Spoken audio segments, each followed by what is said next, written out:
My name is Steve Wells. I'm the co-owner of Renaissance Design and Construction.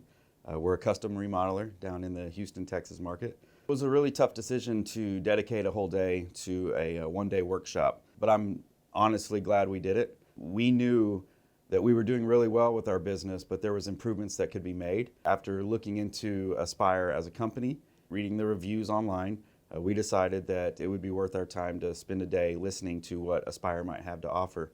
And boy, aren't we glad we did. Aspire was talking about being able to increase our profits.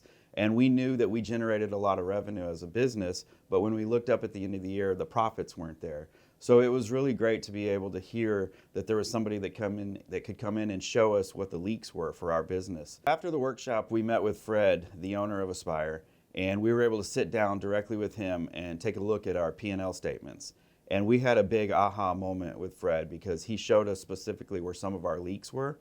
And we knew that if he could take a look at our P&L, identify those leaks that quickly, that we would be able to even spend more time with Aspire and find all the leaks that were in our business. And when that light bulb went off for us, we knew it was time for us to take that step with Aspire. There are improvements that can be made to your business, and it can happen very quickly. We really weren't sure exactly where our losses were coming with our business, but it was pretty easy to identify them after just several hours with Aspire. And if one of the colleagues in our industry was to approach me, I would absolutely tell them, just sit down, have a conversation, attend a workshop, and you'll be able to see where your leaks are in your business and how to increase your profits pretty quickly. I really believe that Aspire is going to allow us to improve our quality of life, not just on the business, but also on the personal side. On the business side, we think that we're going to be able to hire at least 2 more project managers this year, and that's specifically going to be from plugging our profit leaks.